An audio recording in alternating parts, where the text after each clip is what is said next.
As a traveler, what is the best thing you can do to have richer and fuller experiences and closer connections with the countries you are visiting? I'm going to answer that question in this show, plus an interview with a gentleman named Nate, who, incredible story. He went to Nepal and talked his way into working as a porter, and they're the people that support trekkers that are hiking into the Himalayas, and they'll carry crazy amounts of baggage, among other things. They also work to carry supplies to villages and things like that.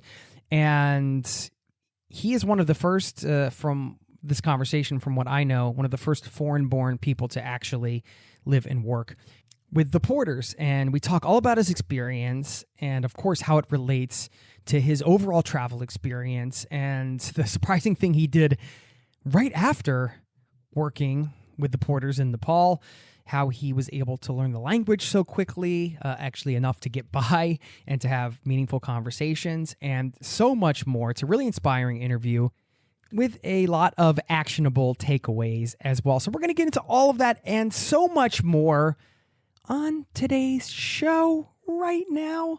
So buckle up, strap in. Thanks for being here, and welcome to the Zero to Travel podcast, my friend.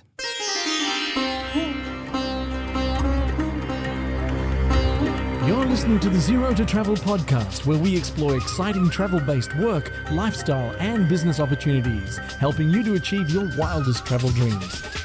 And now your host, world wanderer and travel junkie, Jason Moore. Hey there, it's Jason with ZeroToTravel.com. Welcome to the show. Thanks for hanging out, letting me bring a little travel into your ears today. This is the show to help you travel the world on your terms, to fill your life with as much travel as you desire, no matter what your situation or experience. Of course, it's about much more than just seeing the world, right? We know how travel can impact us and change our lives in an infinite amount of ways, and you'll hear in today's show just how much a trip can change your life. It's always a reminder when I talk to people on this show and getting their unique perspectives as travelers, as human beings, and it's just a constant reminder of how much an experience, a travel experience, or even a life experience of whatever sort, even if it's a small thing, can just change your perspective or change your life. And that's why I love to give you these interviews, because I always take away some new perspectives and ideas from these conversations. And my intention is that you do the same. And then, of course, you do with them what you will. But I'm always surprised at, my guest did today, going to Nepal, talking his way into becoming a porter and living that lifestyle in the Himalayas, and actually going through and working in the way that they do, which we'll get into in this show. And he actually made a whole film about it that you can check out. But, even these small interactions we have on a daily basis can dramatically change our perspectives too. It's incredible. I'm sure you can think about these examples in your life. Just maybe one conversation you had with like a random person in a bar or on the street or whatever, and they just kind of maybe got you thinking differently. Sometimes it's for that day, maybe it's for that week, sometimes it's for your whole life. Something just sticks with you. So now we should get into this interview, because it's just a really wonderful conversation. I'm so excited to share it with you. I mentioned at the top some of the things we talk about. I don't want to spoil the interview, but there's a lot more to this conversation than just his experience out on the trail, living the life of a high Himalayan porter in Nepal. And you'll hear all about that. By the way, if you do want to check out, we have a whole series that I mentioned that kind of gets mentioned briefly at the top of the show. It's called Trekking Nepal, and it's wherever you find podcasts. And my wife and I, when we went to Nepal, we ended up recording a 16-episode series about the experience. So not really interviews, just her and I walking on the trails in Nepal and sharing what the experience was like. So if you're into that type of podcast and you want to hear what that's all about, just search Trekking Nepal and you should be able to find it. Trekking's with 2 Ks, for those of you that don't know. 2 Ks, the double K. Okay, let's get into it. And stick around on the back end. I'm going to share my top takeaway, maybe the best thing you can do as a traveler to have a richer, fuller experience and maybe deeper connection with the culture and the land and the people that you visit through your journeys. So stick around for that. Please enjoy this interview, and I will see you on the other side, my friend.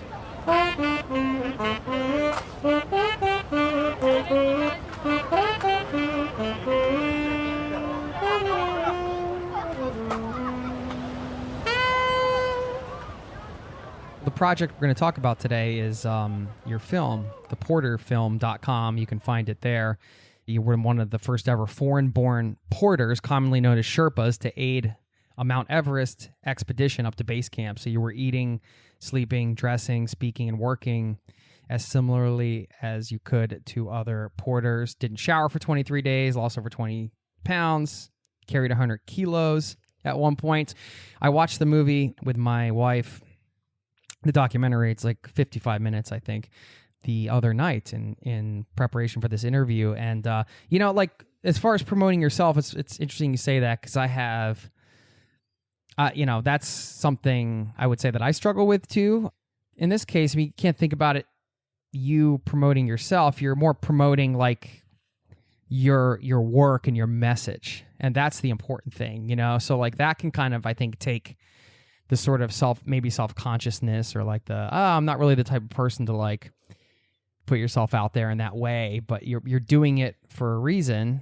And I mean, this film, well, we're going to get into it. I mean, because you have a lot of, I don't want to say issues, but with anything, there's a lot of dynamics to what it means to be a porter, what that means in Nepal and for that group of people and them specifically. And I had spent time trekking in Nepal. I'm not sure if you knew that. So I got a lot of sort of questions around that. But anyway, man, welcome to the Zero to Travel podcast, my friend. That was a long, rambling introduction there.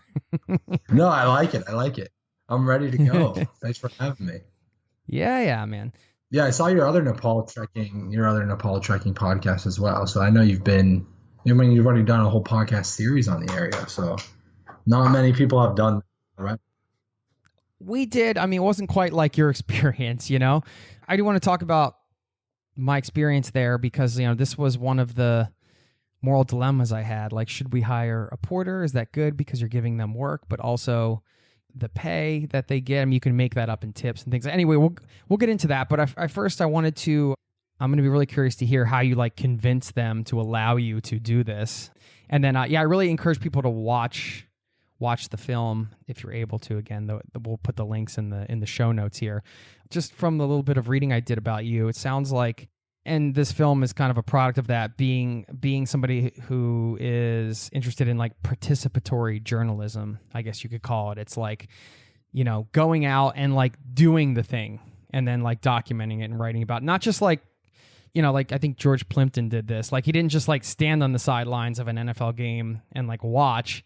He convinced them to go into the NFL game and like, put on the pads and like, face real collisions from, huge men who, it obviously adds a whole other layer to the documentation of something like that. So, I mean, when did you get interested in that style of project? I guess I would say journalism project, whatever you want to call it. I think that's awesome that George Plimpton, whether you saw it in one of my readings or that's not a lot of people know about him. I don't even really know about him, but I know about him because my dad told me about him after a few years of doing this. I had left college. In college, I played sports. I never really was huge into academics, but my sophomore year, I went to Spain and I ran with the Bulls, and I did it in this like very immersive type of way with a local holding my hand, and he had been there 7 times and speaking Spanish, and he taught me how to run like a pro, and then not how to do what pros do, which then I wanted to do what pros do and do the most insane thing, that most Red Bull-esque version. Because like 8 years ago was the peak of Red Bull, and it was like, okay, I'm just going to go as extreme as I can. And the most extreme way is to do it as a local and then do it in the most extreme way. And what is the most extreme way to run with the Bulls? I thought running with the bulls was extreme. Just right. Just running with them in the first place. Isn't that extreme? There is a. It's. Do you have to ride the bull and hold on to the horns or something? It's like, I don't know if you've ever seen it on TV. I think I saw it as a kid, but if you touch a bull while you're running, it's actually technically illegal. And the only people who do it, you're supposed to get fined like 1,000 euros. The only people who do it are professionals. And so this local was like, just don't, like, you don't want to do that. Like, that's dangerous. Like, I was like, no, I want to do that. I want to touch the bull while I'm running. And so it's things like that. And then there's other little things during the running, these little intricate details. Did you touch the bull? Yeah, I did. Kind of stupidly. I touched the bull, and then I was hugging a fence, and I was like, I'm gonna go. And I freaking launched and touched the bull and turned around, and there was another bull behind me. And then I was like, oh my God, what am I gonna do? So I switched to the other side of this bull, and we're running. They're not that fast. And there's a woman next to me. And people fall all the time and they're running the bulls, and now I'm right next to the bull and someone fell up ahead and there's a pile accumulating, and it's like comes down to kind of a me versus her type of thing. And I might have given a shoulder. I don't know. We don't need to get too into it, but I jumped over it. Might have done a little one of these things, Yeah, but you got out. Yeah. It's very live for yourself. But anyways, after that, that's when the seed took form, I guess. And I just started sneaking away the next summer to do another project. And then over time, after I went to South America. What was the project the next summer? The project next summer was, and I'd been in philosophy class, which was already on my nerves. And I Googled, like, just Googling everything. And I found scuba diving. And then there was like, scuba diving, the #1 dive site, and that was this place in Belize. And I had never scuba dived, so I figured, okay, well, let's just do the #1 place as my first place. And went down to this place in Belize called the Blue Hole. We earned our certification in like 36 hours before, which was pretty dumb, as you know. And then went down and went way past our dive limit. It was very stupid. That was one of the more stupid things I've done. What are some of the other quote unquote stupid things you've done? Yeah, so one of them, it kind of got out of hand. I left there, went to South America. After South America, I just took off after college with a snowboard and a saxophone.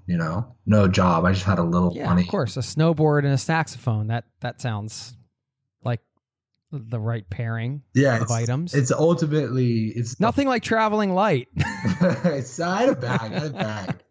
It was pretty hippie, to say that, to be honest. But I took off like that, and I was just, after losing that money, it was pretty much a complete bum.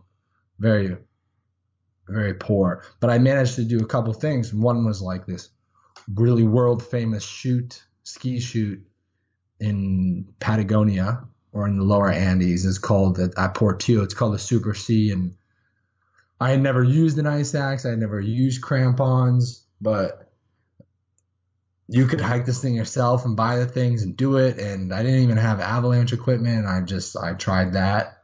And now we're getting to some of the stupider things.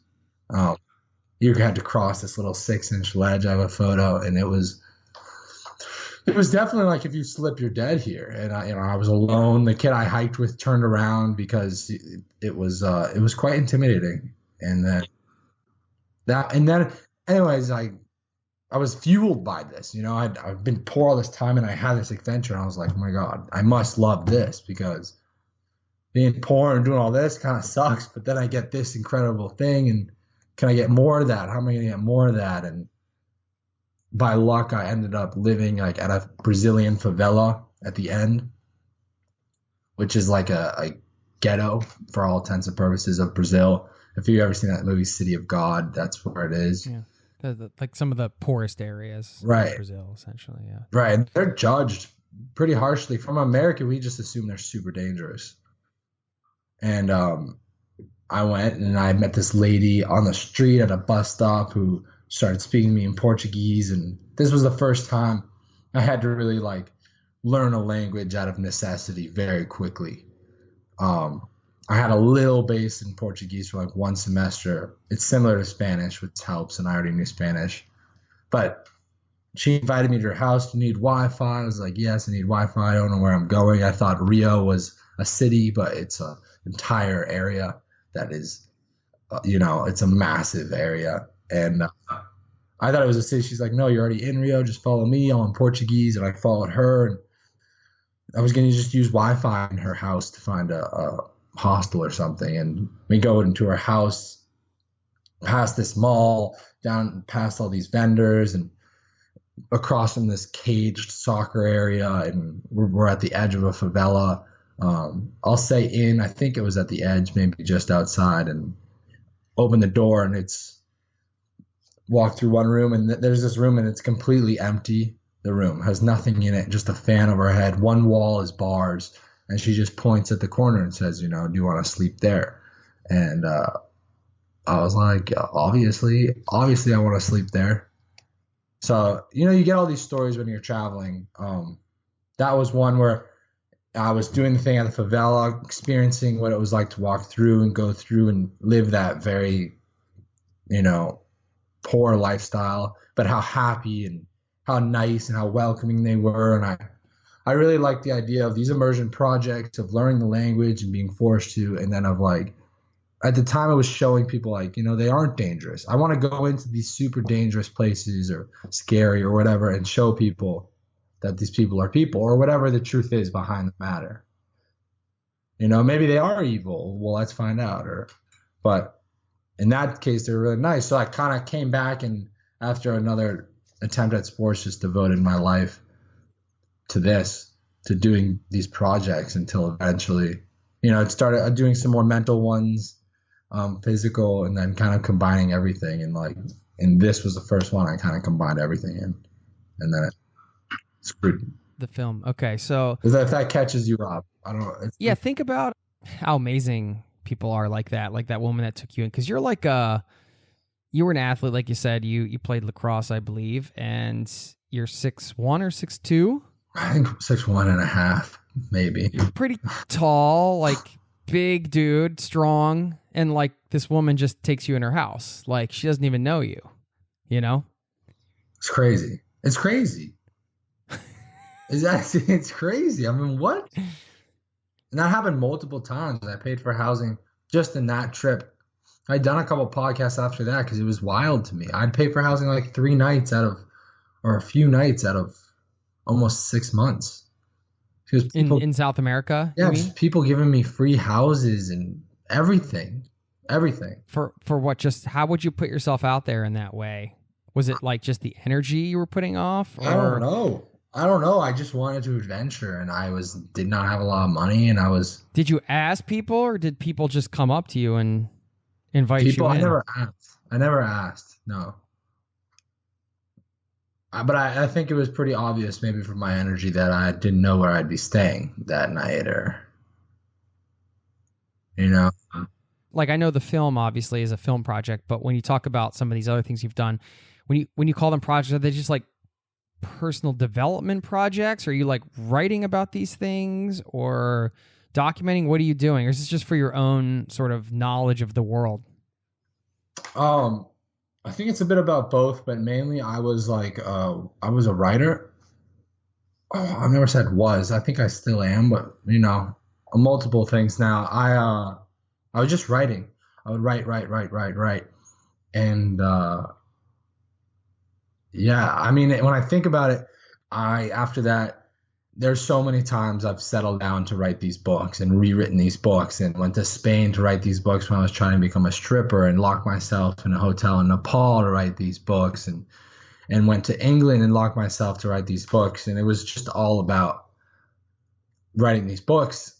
And I'd spent so long, ever since running the Bulls, I started writing up these experiences, and I had put them together, and the goal was to write a book, and then books, and it was taking so long. It was taking so long because I may be very obsessive, or whatever the reasons are. It wasn't going to get to the level I needed for a bit of time. These things can take 10 years. Sometimes people spend 15 years, I think, Catcher in the Rye. I don't know when that was, but anyways, a long time. And in Nepal, that one time, I kind of locked myself in, and that's when the seed of this idea came up, because it just was taking too long, and I just needed proof. I needed proof now. Like, I needed to stop living this bum lifestyle and having no money and relying on others, and I needed to stop. So I needed proof now, and I felt like no one would even buy my books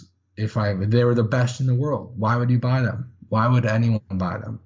Because we're millennials. I don't even read really. So why would someone else read? And are these still like things you battle with, or do you still feel that way, or has your perspective changed? I hope still to finish them. But the reason I guess I went with the movie first is because I felt I needed to give people a reason to read them. I didn't think they would read them without, the name behind it. I didn't think they would buy the book without a reason to. So I launched the film for visual proof and immediate payoff now to get my career off the ground. Yeah. There's something also to be said about finishing something and getting it out the door. You can prove to yourself, hey, I can take on something and finish it. That's always an empowering thing. I'm sure when you watch the film, there's things you want to change, or like parts you want to add in or switch around or whatever. But like, I think that's always going to be the case. You could make all those changes and then 6 months from now want to change it again. But like, this is, I guess I'm just throwing this out there because if anybody's listening to this that like has been sitting on something that they haven't finished, then like just finish it. Like there's something about finishing something that really, yeah, that's huge. Actually, that's great. Putting it out to the world so you have other people can take something from it. Like they can't take something from something that's not there, right? So putting it out there to serve them and also to serve yourself, and just have that feeling of finishing something, which is important, even though it's not perfect. We have a saying in our community location anyway, we say F perfection, like it's never going to be perfect. So you got to just get it done. A big thing to come to grips with. Some guy told me that the Beatles probably want Let It Be back, it's probably not quite done. They still got to tweak that third note or. Yeah. They're probably working on it right now. It's not good enough. I don't know. It's the perfection's a very real thing to come to grips with, though. So this film has helped because I was a very perfectionist, and I would have sat on it forever. But as you know, it contains real information, so I can't sit on it forever. Having been to Nepal and gone through the experience, this is like the porters to us were. Like they were like superheroes. We literally call them superheroes. They are superheroes. It's like, just what they're able to do. And like, obviously coming from such tough circumstances, but having the overall general attitude they seem to have. Again, I was really excited to talk to you and to watch this because I had the perspective of like the client, my wife and I, we didn't like try to have any separation between us and like our guide and our porter. We went on did like a private thing because we wanted to have time with both of them. And that was another reason we actually wanted to have a porter, was to like give somebody some work. And also that's why we decided on doing it. It makes the trek easier too, but we're like, all right, well, this person can get some work. And also it's like another person that we can learn from and have a cultural exchange with. All that being said, at the end of the night, like we would go to wherever we were sleeping in the tea houses or whatever. And, you would go to where the porters go and sleep with them, and you lived their life. First of all, what surprised me in the beginning right away, because you're a pretty young guy. How old are you? That film, I was 24 for that. So I'm 26 now. Right. And you are like speaking Nepali with everybody. And I was just, that surprised me right away, first of all, because I was like, all right, here's this young guy. Like, wait a minute, he could speak Nepali. Like, let's start there, because I think you can't just kind of gloss over the fact that you were speaking the language, because, like living here in Norway, I have found a dramatic change with my connection to the people and this country. after I learned the language. It was a pretty dramatic difference. So, yeah, I think that's an important part of this because you are also speaking to them in their native tongue, which further integrates you into that. So maybe they accept you a little bit more because you have taken that effort. How did you teach yourself whatever level of Nepali you had? Can you just talk about that? Yeah, sure. I mean, how did you learn? How did you learn the language out there? Did you take classes? Well, I'm not. Language isn't my strong suit, so I mean, I had to go to a lot of hours, many hours of classes, and then just speaking with people and stuff. You seem to have fairly proficient level. I think it's a little exaggerated, but languages have come easier to me. They've come quite easy to me. I can learn them to a mediocre level pretty rapidly through that immersion technique. It's through the same immersion technique. So I know that I know several languages, and I was going to do a project in Nepal. The idea was like, I had no money, but what could I do that was insane? It was like, I'm going to take a vow of silence in a monastery for 3 months. And if I teach myself the language, I can knock on a door in the mountains, like in James Bond, and they'll let me in. That was my theory. So I just sat in my apartment in DC with my friend. We were living in Section 8 housing, and I just started teaching myself it on the internet and using some back pages. And I was about 2 or 3 weeks of teaching myself, and then I left. By the time I left, I found out that didn't really exist, that idea I had in mind. But I had a little base, and the first 3 days, I'm trying to speak at every opportunity. I'm not very good, but second from I'm on the plane, I'm trying to speak in it and practice it and learn more words and writing new words down, and just with the guy next to me on the plane speaking the whole time. And when I get there after 3 days, I take the vow of silence and I get out, and I don't know if you've ever done the vow of silence thing, but I'm a podcaster. I can't shut up. That's right. I can't shut up either. It was it's neat, but your faculties, your senses are like through the roof. So my Nepali got better after, and then I don't know. Wait, you mean just from being silent? Yeah, it's crazy. It was crazy. Were you still reading, or were you just processing? Like, what were you? You were just. I mean, in my mind, I was repeating some of the words I learned, but you can't read really just their one note a day. And no, you get out, and I could finally distinguish like the breaks in words when people were speaking. Wait a minute. How long were you silent? It's all just about 2 weeks, I think. And where were you when this was taking place? That was in Nepal, in a monastery in the lower Himalaya. Okay, so you got there.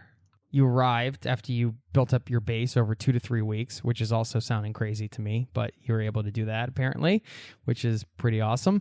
And then you're like, all right, now I want to take a vow of silence. I'm going to go find a place to do that. And you just start walking around. Like, give me the practical. It's like, hey guys, I'm here. Like, I want to be silent. Where should I go? Like, how does one go about?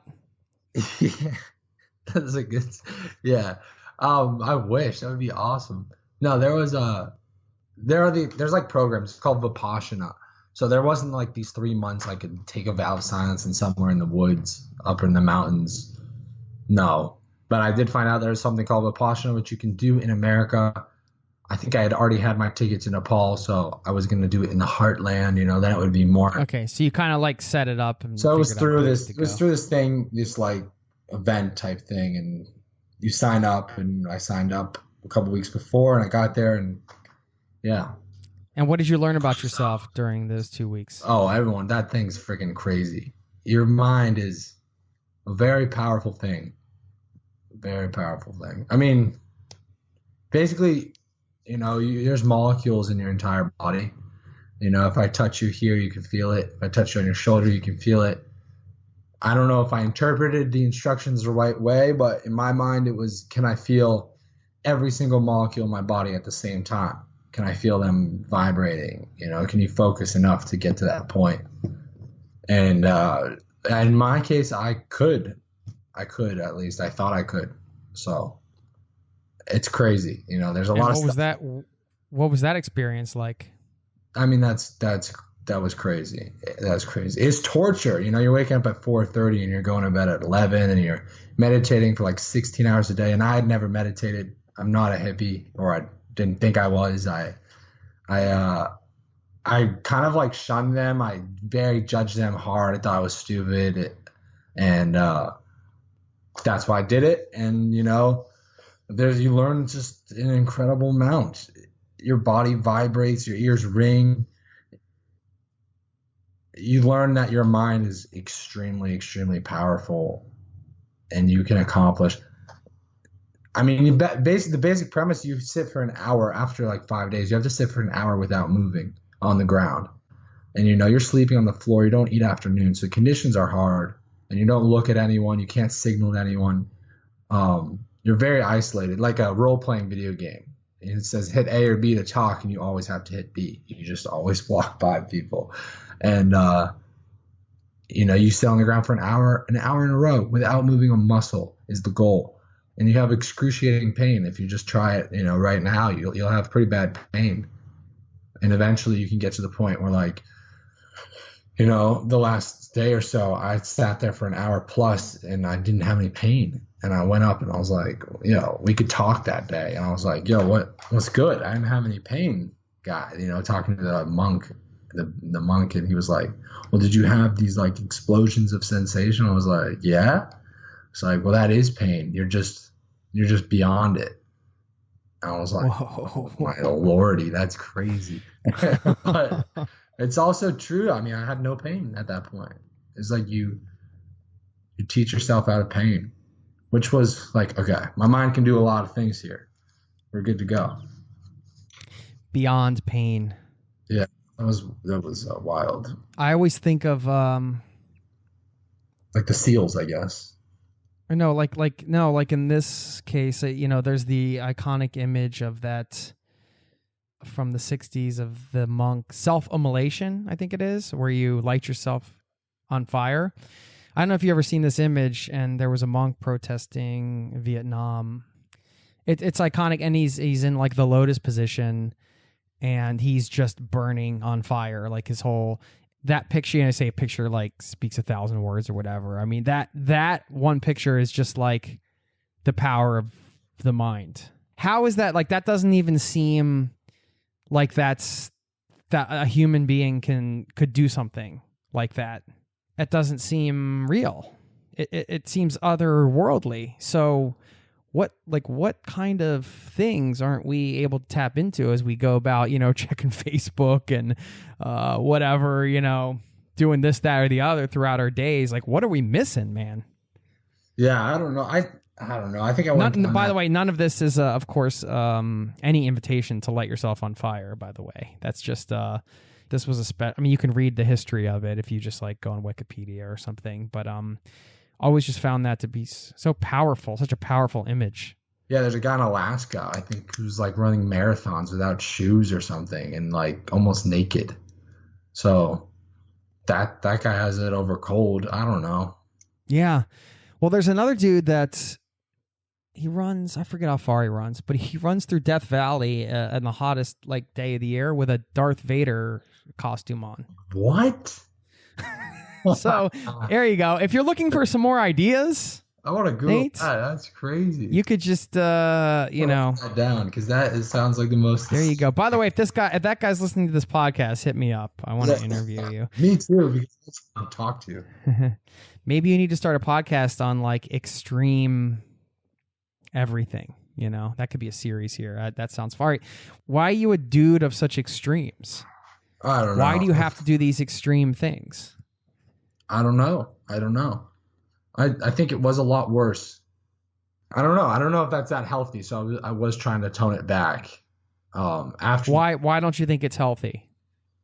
Well, you know, in South America, you get really close to like, okay, if I keep doing things like this, I will die. And then you get into the situation, the porter, which was just a massive psychological. It screwed me up very badly. Whether it did screw me up or whether the last 5 years collectively screwed me up, coming back. I don't know what it was. I don't know the reality of the situation, but coming back to society, because that was after those 3 years, almost four or whatever. After this, I came back. I flew straight to Hollywood right after this film. I guess we can talk about this later, but I flew straight there, and just the hard drive, the experience itself of living and sleeping and working amongst porters obviously hadn't hit me yet. Like, that can't hit you within a couple weeks. So I flew straight to Hollywood, and I was still on this idea of this TV show because that was the easiest way to do more of these adventures and live this life and be more about me and my personality and look at my career. Because after all, I went in telling people this was me setting a record on Everest. I initially had a proposal called Heavy Steps, which was all about bridging the gap between foreigners and locals. And there was this fight on Everest, and I just wanted to help that. But that proposal didn't work.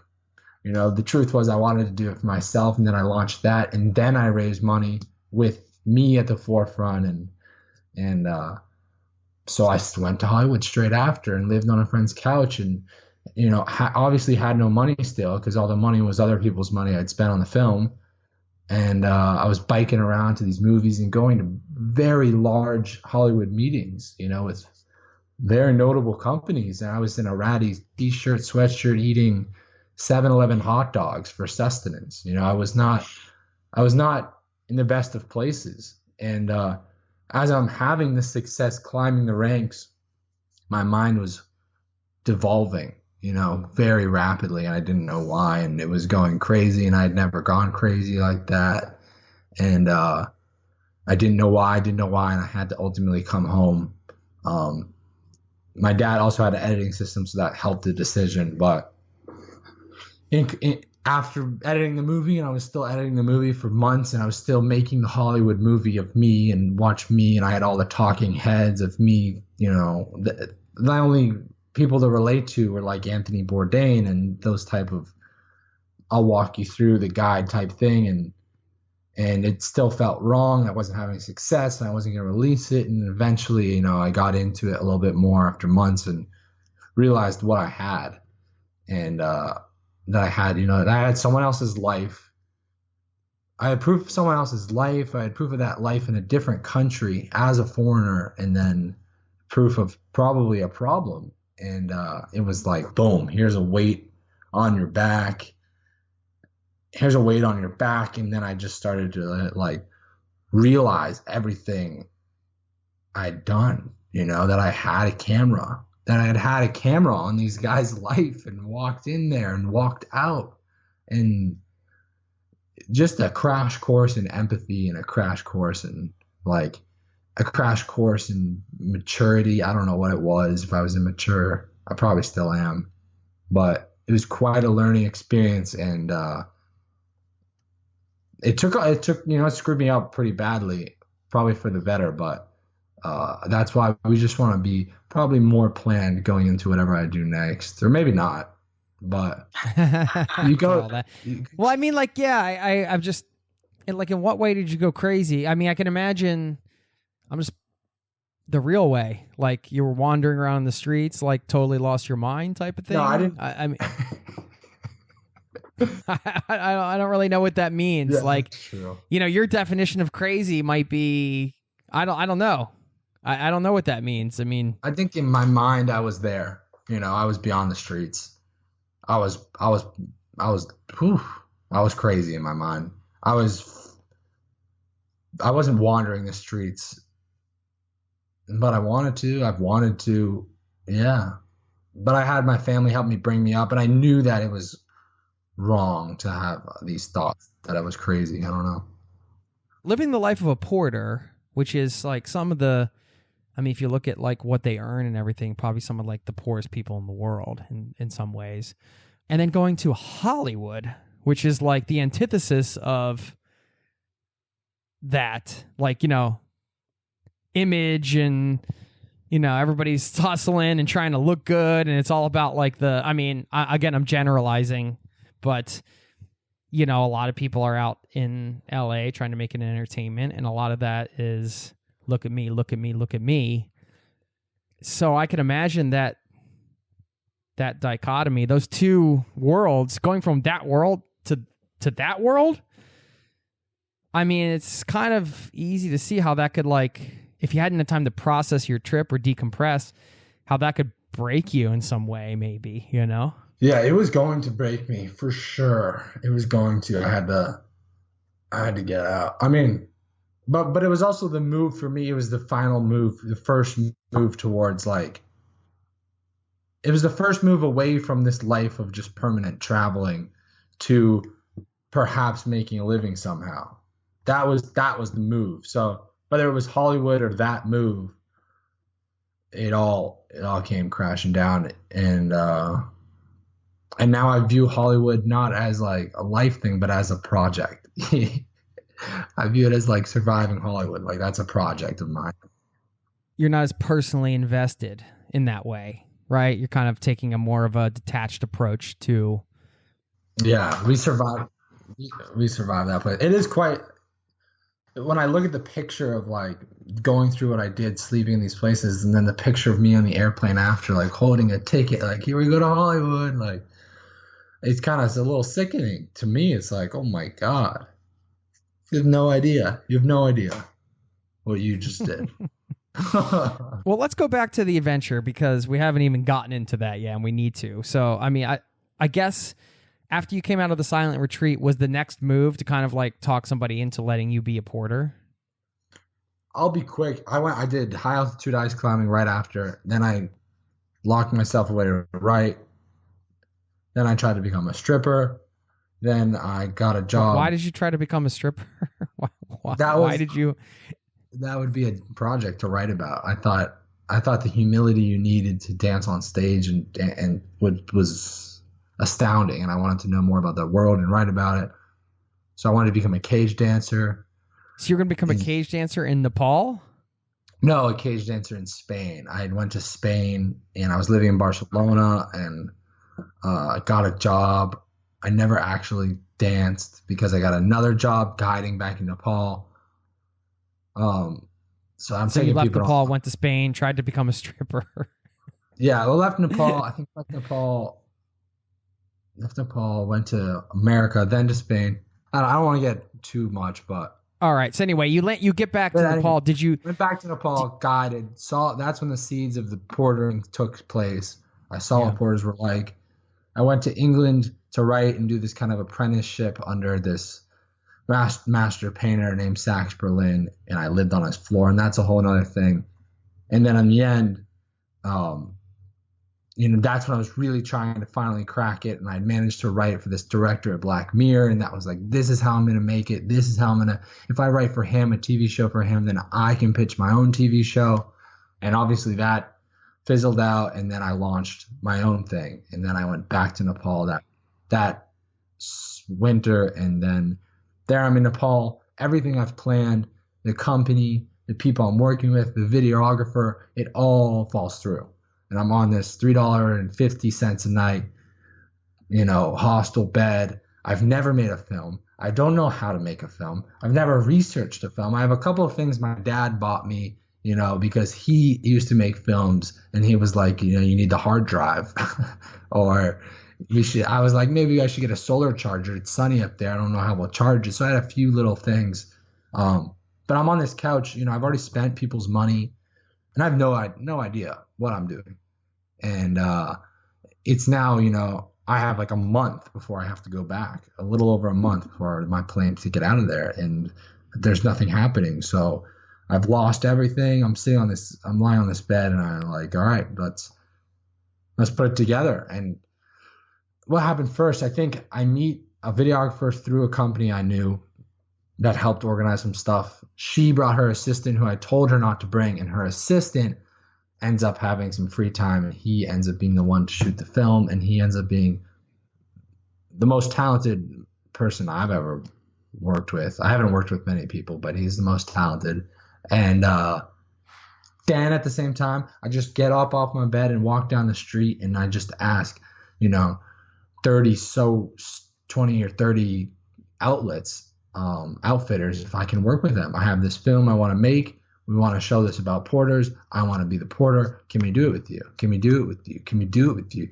And only the first one I walked into said yes. That was it. And I tried another 19 more, but it was just the first one. And I didn't have a work visa. So that was a bit illegal. We said our videographer, we said the cinematographer, Babin, was the worker. And it was all very loose. It was never, the first 8 days of the thing, I'm going along this project, and I don't. We did an 11-day trek, right? Right. The whole thing was 23 days actually, but the trek itself was 11. With the clients and what you were carrying for them, yeah. Yeah, because did you fly in? Well, we just went. We did the Manaslu trek. We didn't do the Everest Base Camp. Oh, that's way prettier. That's a good move. It was nice, yeah. There was you usually fly into this place called Lukla for those listening. You can walk. I wanted to walk because that was cheaper, and I was trying to at first live by this amount of money I was going to get, like the supersize me type of way. Yeah. I'm going to get $165. Can I survive on that for however long I'm gone? Those 8 days, with a camera there, I went deeper than I ever had because a camera's there. You would do the same. You're like, screw it, I'm really going to go. I think they call it camera courage or something, Kodak. In the sense that you weren't going to give up, even though, you felt like, And that I was watching some video of Jimmy Chin. He called it like Kodak courage, and that's a true thing. I was like, oh, I got the camera here. It's accountability, right? You're like, I got to finish this thing. I can't quit after, 2 miles, even though you probably felt like you wanted to. Oh yeah, definitely. At the end. So you were able to I'm sure one of the tricky things and why they were saying no is not just the work permit, but also you're kind of taking somebody's place and somebody else is missing out on work because you're taking their place. I guess that could be a tough for some of these outfitters, but kind of just give us the 101 just so people can hear if they're not exactly familiar with what they do and who they are. Give us like the 101, and then I want to hear about the experience. Yeah, it's interesting you climbed as a client too, so you're going to have a cool perspective, I think. I had done I had not been a client, but I had refused to get any guiding service the year before. The first time I got there, I did the trek because I had to for the high altitude. So I had to go through that region. I went alone without a porter. And for my high altitude peak, I actually did have a guide, and I didn't tip him well, because I was poor and I didn't really know. And so coming into this one, we've already, spoken about the whole background and, what I was doing. So obviously a lot was about me and my career. And I walked into, I guess a lot of the reason I didn't even know what I walked into is because the interview that spans the whole film, my cameraman got at the end. It was the last day of filming. I was dead. I interviewed him for the money, and that was it. And then my cameraman took over and asked the real questions and looking at the transcript, that was smart. Postscript. Yeah. Yeah, no, and he was like, he knew what to ask. He knew everything. He wasn't as exhausted, or maybe he was, I don't know, but it saved the film. And going and reading the manuscript and realizing, then I guess I finally realized, but porters, the real thing is you've been there. So, everything in the film is not visible to clients. You don't see where porters sleep. You don't see where they use the bathroom. All their facilities are segregated. So come the end of the trip, foreigners don't even know what porters endure. So there's that, which is just the barrier between them is massive. And I mean, honestly, I could really get into the issue, the different sides of everything. But one is the segregation. Two is the salary is very low.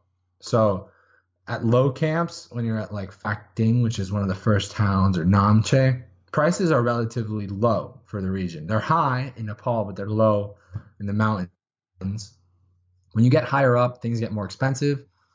They get to a point that surpasses your salary. So, we made $15 a day, or lucky porters make 20, unfortunate ones might make 13, maybe even less, you know? And so your costs at the high camp are exceeding your salary. So you're literally losing money as you're working. Because so, they're having to pay for their accommodations and their food and everything like that. Right. So you come last day, like you're going to rely on those tips. Those tips are I think that's something important. people don't know, because I think like you pay a trekking company and you think like, well, that means all of their expenses are covered. Exactly. That's what you assume is all their expenses are covered. And sometimes that's what they tell you. But is that true across the board? There must be some agencies where I hope their expenses are covered. Of course. Yeah. There are some that pay $20, you know, the government supposedly regulated minimum. But then, you know, this is the other facet of the thing is it's Nepal. Their economy is not as good. When you go there as a foreigner, as I was, as you were, you expect lower prices. You know, you expect lower prices. You want to pay less. And so there's kind of this, because of foreigners expecting less, there's a race to the bottom of, I believe, foreigners coming in and trying to undercut the prices and get things cheaper, and companies continuously doing that to get business, because there's 1,600 trekking companies in Nepal. I mean, you've been there. It's more Starbucks than there are in New York City, you know, proportionally. Yeah, I mean, from the moment you step in the cab or whatever on your way, the bus, wherever on the way to from the airport, people are asking you, like, trekking. Hey, you want to go trekking? Yeah, like they're somebody's cousin, brother, them. Everybody's in the business, it seems. Everyone. And so when foreigners come and want cheaper prices, there's going to be someone to give it to them. And if you can escape if the law isn't regulated as well, because maybe it can't be, you can undercut it, and who suffers in the end is the porter. So there's that influence of the foreigners demanding less, of porters not getting the right salary, and then it falls on this tip at the end. And because of the segregation, and you don't know what they're experiencing, you don't even know that they rely on your tip. And then the other thing is foreigners get charged more, you know, and foreign prices are higher. And so that makes you also not want to tip as much.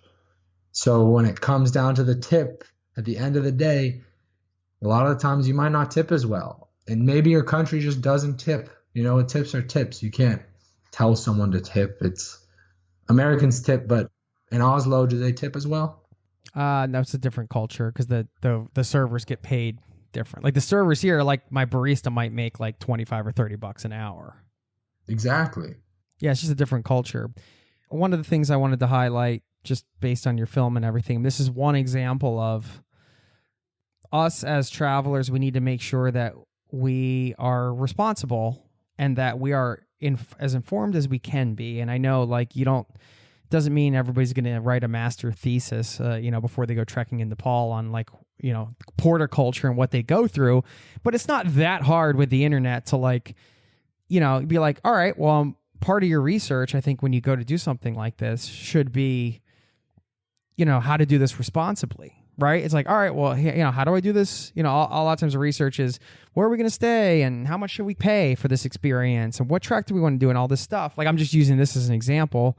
Part of that research should be, how do we do this responsibly, right? Like, shouldn't that be kind of mixed into, like, any research you do when you go do these sort of major travel things that you kind of, like, know a lot of people are doing? Like, chances are, if a lot of tourists are visiting, like, elephant camps, for example, and, like, this is something I wish I had done more, and this is why I'm talking about it on the podcast now. It's like, all right, well, let's like really, like, spend some time reading about not only, like, where to go and what to do, but, like, what impact that has on the local economy or whatever, animals if they're involved, or, like, you know what I mean? So at least you could be like, all right, well, I can make an informed decision, or I can do things like when we decided to get a porter, like there was a debate, and then I want to hear your thoughts on this. Like, the end thing was like, all right, we're going to be able to give somebody a job. We can't control how much they get paid, but we can take them out to buy them shoes and gear that they need. We can give them a good tip at the end, So it's like, all right, so now we have kind of looked into this and we've realized like this is a thing we're going to do because we think we want to contribute to the local economy here as travelers. And this is like one way we can do it. And I'm not saying that that's perfect or that's the solution or anything. I'm just telling you like kind of the methodology. So, I mean, what should people do when they go to Nepal? I think the number one thing with anywhere is not necessarily throwing money, because maybe that's not the solution everywhere, but it's just communication. I mean, all these things I was just talking about, this influence, foreigner, blah, blah, blah, it just creates this rift. It just creates this growing rift between foreigners or clients or whoever they are and these porters or these local workers. And the communication is cut to almost nil. So, I mean, that's ultimately, I think, why you travel is to connect with these other cultures, no matter what position they're in. And if there's no communication, you're never going to learn. And if you have the ability to go on and research all this, if you have the time, that's great. And that's better than nothing, obviously. But you might not. And so what could you do?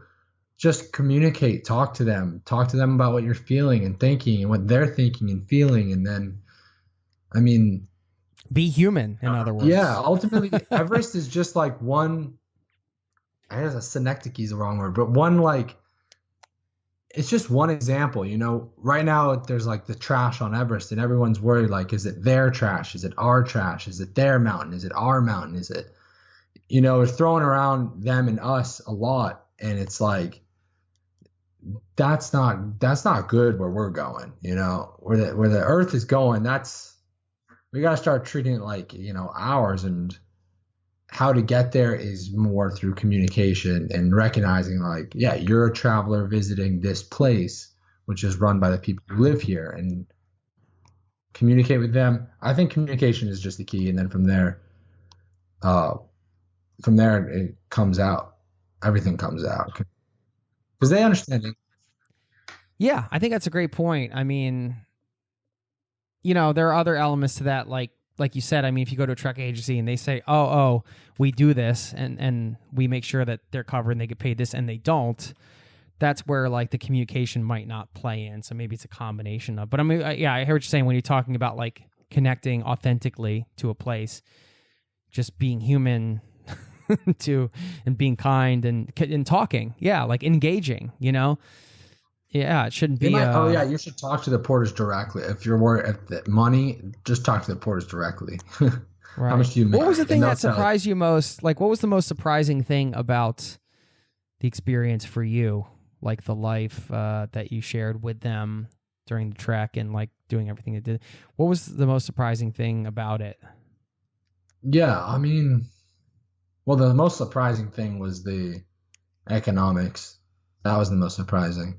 On the surface, I mean, it's a job, like any job. It's a tough job, but it's, as you know, it's necessary to the region. Without cars, you need to transport goods. I do think it helps a lot of people who maybe couldn't go to Everest or other mountains by themselves, and this helps them get there. And to people saying, if you can't get there, well, it's the Earth's biggest mountain. If you can see a wonder and you need a little help, I think you should go. You know, as long as that help is being helped. But the most surprising was just the economics. Otherwise, you know, it's just a tough job, and they're very close knit. It's like a team. The whole interconnectivity of every local in the mountains is astounding, you know, like text messaging people who are injured way over on another pass and hearing of this and that. And it seems like everyone knows each other, and the familiar aspect in Nepal is far more advanced than ours in America, I believe, you know, and that's.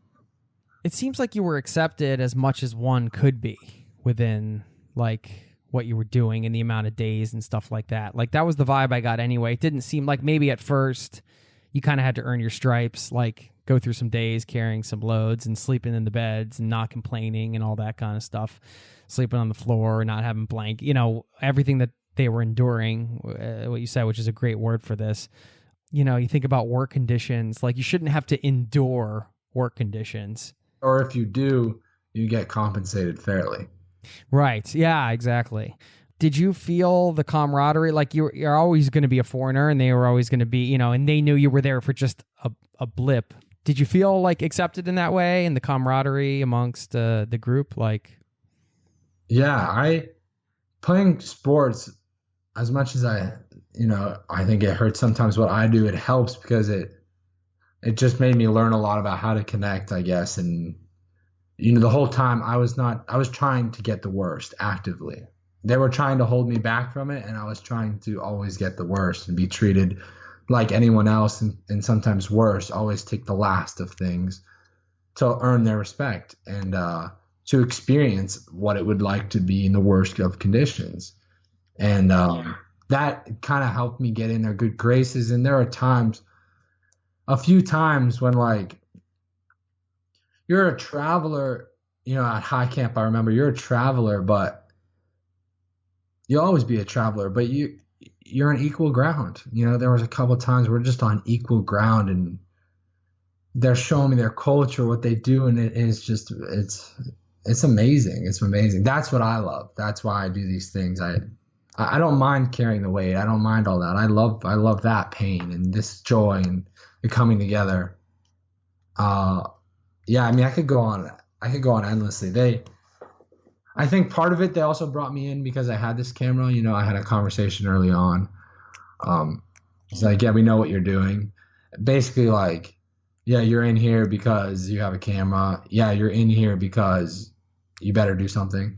You better do something because we're letting you in, so we'll let you in. I think a little bit of an unspoken thing, but I mean, yeah, there was some really welcoming to me. I mean, yeah, because you did it. Also, you weren't like, oh, I'm gonna like get this shot, and then I'm gonna set this load down, and then like, walk 3 miles, and then like somebody else is gonna carry it, and then let's go get this shot. I mean, you did it, which is insane because I couldn't do it. Like I don't think I could physically do it, especially carrying the 100 kilos. When I saw you, it was like, oh man, those guys are superheroes, man. And women, there's some women porters as well. Yeah, they're strong, very strong. That last 100 kilo thing they do in like half the time than I did. It's crazy. You see I'm like some of them running with, double or triple. Yeah. If you're listening to this, I mean, I have found doing something that you've done, like making this film, or maybe not everybody's going to go to that sort of extreme to like make a film or like make a podcast series or something like that. But if you have some kind of project or sort of mission around, this is one of the themes I've noticed in the podcast too, come up just talking to different guests and through my own experience. It's like you get a little more access sometimes to a culture. You get maybe not all the time. You can have authentic travel experiences without that. But if you're intentional around like a specific thing you want to get involved with and have like an authentic travel experience with, like, for example, like, being with the porters, then having a project like this can certainly, if it was just you and no camera and stuff like that, it might have been harder to kind of pull something like this off. So again, that's not saying like I'm not preaching like the idea that you should make all of your travels about like documenting it or doing some kind of mission, but like, even if it's just a personal thing, I think it can set the intention for setting yourself up for a more authentic travel experience in some way, even if that's just like an intention. You're like, oh, I'm going to dive the Blue Key, and I'm going to do it with locals or whatever. I'm not sure if you did there, but like, or the running with the bulls thing, you're like, I'm going to do it, and I'm going to do like the most extreme thing, and I'm going to get with a local, and they're going to get them to show me the ropes. Like that intention means that like that's how you're going to go about doing it, and that's a much different way to go about it than like, oh, I'm going to meet some people in the hostel, and then I'm going to run with them, and then we're going to have beers afterwards. It just changes it. I mean, two things. One is, I mean, that's ultimately why we do these things, right? Why you do podcasts and why I do this is so that maybe other people don't have to go and make the podcast or go make the movie on Everest, so we can pass on what we've learned doing it to them so they don't have to. Right. But yeah, I can tell you I'm not going to go be a porter. No, I mean, I wouldn't. I mean, if you wanted to, but Thanks for doing that for me. I lived it. I watched the film. Now I'm good. I was talking with my dad. Almost every part of the earth is like covered now, is controlled. You know, there's very few parts of this earth that I don't even know. I mean, maybe parts of Alaska or parts of Antarctica that are, you know, really uninhabited and haven't really been controlled yet. So what can you do? I mean, you can't get to space. You know, I can't really get to space. So few people get to space. You can't really explore the ocean. You can explore what's around you and the cultures and the people and learn that way. And the authentic travel experience, it's gonna be better. It's gonna be better. You're gonna learn more. You're gonna, I mean, you learn the language in Oslo. It's different. You said yourself, it changed the experience.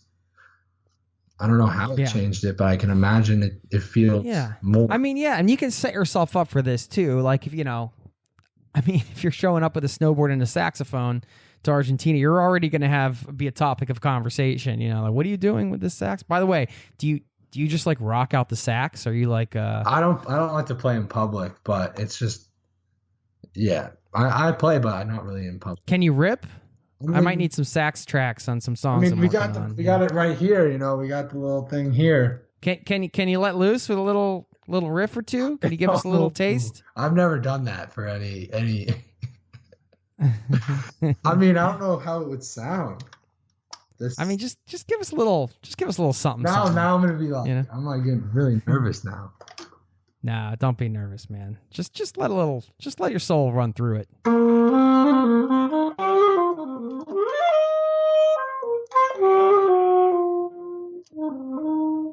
I just remembered. Sweet, man. Yeah. Woo! Woo! So, that was a little. Woo! I told me what. That's 8 a.m. My roommates are gonna be like, "What the hell?" But I don't know where we were, but now that's great, man. Oh, and we could have started off with that. No, because that would have been way too early. You know, you gotta have to have your coffee first. Again, thanks for doing this, so we don't have to. First of all, no, I appreciate you. I appreciate everything about the things that you've done that I'm hearing, and like this film, especially. Like my wife and I feel such a connection to Nepal through the experience we had there, through having the close connection with our guide and our porter on the trek, Menninger and Samir, who was our guide, who we're still in touch with. And it's great when like those relationships transcend just like the trip. Like we still keep in touch with Samir, and not just like a human connection that we have when we're traveling and then it goes away, and that's like a nice thing. I mean, people there are so friendly, but I don't know, man. It's just I think it's great. Like it's really gutsy, some of the stuff that you've done, to say the least. And I mean, to think about putting yourself out there in that way to make the film and then to actually live the experience is like, it's a pretty gutsy thing, man. I'm sure you have learned not only about the culture, but a lot about yourself just through kind of doing these types of things. So rock on, man. Thank you. I mean, it's just what I do. It's just what I do. That's all. It's what I do. Right. But we need everyone. We need everyone. So. Well, what are you doing next? I mean, I know we're all kind of on lockdown here, but I mean, do you have I've gotten this itch. I've gotten the itch lately. You have the itch ever? Yeah, of course. Like, I've got it. It's coming back. It's coming back hard. The film has been so long. It's been so long. I mean, from the days when you're like, do I even release this film because it's about me, but then it's about, to now we're having this podcast a couple days ago. Well, just some very big organizations are coming on. I don't know if this is permanent record, so I didn't want to taint it. But some very big organizations are coming on. We have a university tour with almost 15 universities at the moment. And so that sounds like I'm just pumping my own thing, but it's been so long to get to this, and I don't think there's that much left. Hey, dude, listen, a little bit of advice from an older guy like myself. Pump your own thing, man, because I watched it. I mean, it's not you're in it and you're the thing that's like the thread through it because you're living this experience. But I think you've done a great job just sharing life for them and what it's really like and you know, creating awareness around this thing so people can be more responsible and aware when they go to do a trip like this. And you know, man, like put yourself out there to serve your message, you know? Yeah. You're right. I mean, you're right. You can always take advice. You're right. So I'm not usually laying advice down like that, but I think like you got some big things to share, and they're like, you may be involved with them, but they're not. It seems like your heart's coming from the right place, and that's like the important part, you know. Yeah, I got to keep it there. I don't want it to go to my head and abuse the power, you know. Yeah. But I don't know. I don't know. Now there's the inklings of the itch is what I was getting to. So the next extreme adventure. Yeah, I don't know what it will be, and I want to finish these books. There's a lot of things I want to do, but I want to finish this project first, and my mind can't really stray too much until it's done. And then I don't know. I mean, I didn't mean to make a film, so it's not like I need to make more films. But I want to do something, you know, crazy. I'm not crazy, but I want to do something again. Something. I mean, I'm young, yeah. So yeah, you are. It's pretty interesting that like you're just like you made a film and you're not even really a filmmaker. Oh, not at all. You don't have like through that aspirations to be a filmmaker. It doesn't sound like it's more of you have more No. aspirations to write, which is kind of interesting because it's a pretty monumental project to make a film. So yeah, it was. Yeah, but I had to. Well, I look forward to kind of keeping in touch and seeing where things land for you and what you do next and things like that. And yeah, let people know where they can find you or support the film and all that good stuff. If you want to share some links, we'll stick everything in the show notes, of course. Yeah, sure. The film now, I made it public on Vimeo, so if you can Google it well enough, it will pop up. I think it's about almost 10,000 views. There's also a trailer. You can find the website itself is theporterfilm.com. I don't know why I say it like that. It's just theporterfilm.com.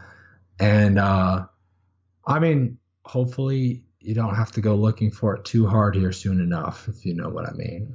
You know, hopefully we can get it to a place where it finds you. But 'tis the work that remains. So yeah, otherwise my name's Nate Nathaniel Menninger. I mean, if you really wanted to Instagram me, I'm not good at that Instagram life really. No, I'm terrible at it too. I mean, it's so bad. I'm not great. I mean, it's weird. I guess. Yeah, I mean, can you be bad at it if you just don't really do it, right? No, I don't know. I mean, yeah, that's like, can you really fail if you never try? It's like I'm really bad at the saxophone because I don't play it and I don't own one. I guess fun. I don't know. It's got some pluses though. You can meet some people that are cool to connect with, which is worth it. Yeah, for sure. Yeah. Don't get me started on the pros and cons of social media. Yeah. We're not going to go on that. That's a whole other con. No, let's not go there. But cool, man. Well, I appreciate you stopping by, and yeah, send a couple pictures if you can, so we can post that up with the show notes too, so people can see. You know, yeah, of course. You, I think you sent me some, so I will post one up with the show. I have one of you with two of the porters, and you guys all have your loads, and you're sitting on one of the rock walls there. So that's a nice one. Nepal is a beautiful, lovely place. Much love to you, my friend. Thanks for stopping by the show and sharing your story, man. Let me know. Let's just stay in touch. Let me know what you're up to. Yeah, thanks for having me, Jason. I really do. I mean, it's awesome. Thanks, man. Cool. Take care.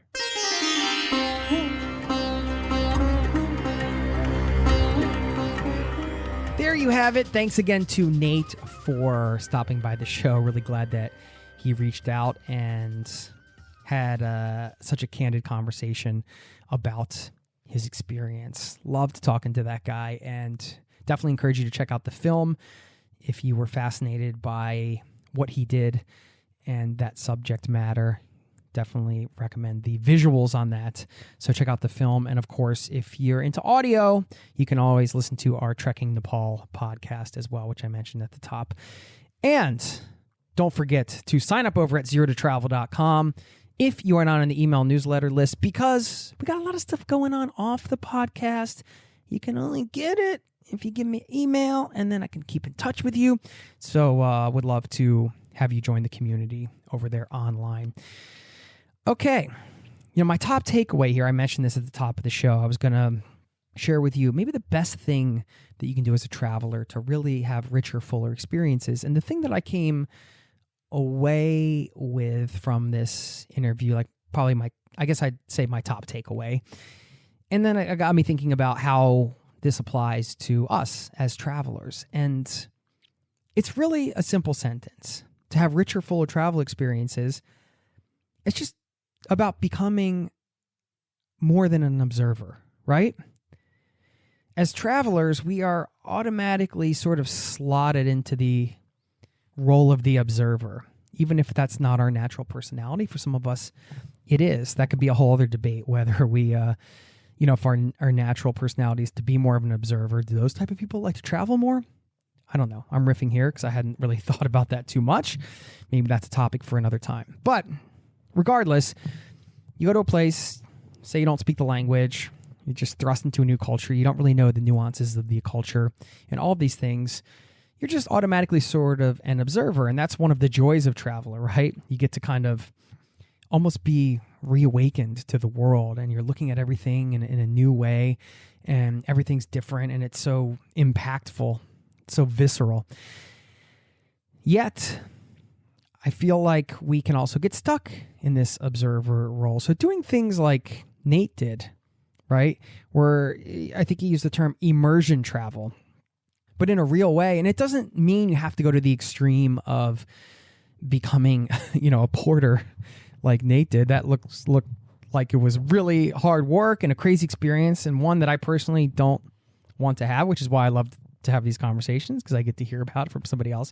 But the more we can immerse ourselves as travelers, truly immerse ourselves, the richer and more fuller, I believe, our experiences will be. So that top takeaway may be the best thing you can do as a traveler. It's just that simple sentence: to become more than an observer, to get in there and try to be somebody who participates. I remember, I'll give a small example. We're watching some Brazilians playing soccer on a beach, and it's such a popular sport there, and it's such a huge part of the culture. I could just sit there and watch them play, because I don't know how to play soccer and I'm terrible at it. Or I could play, right? I could get in, be more than an observer, get into the game.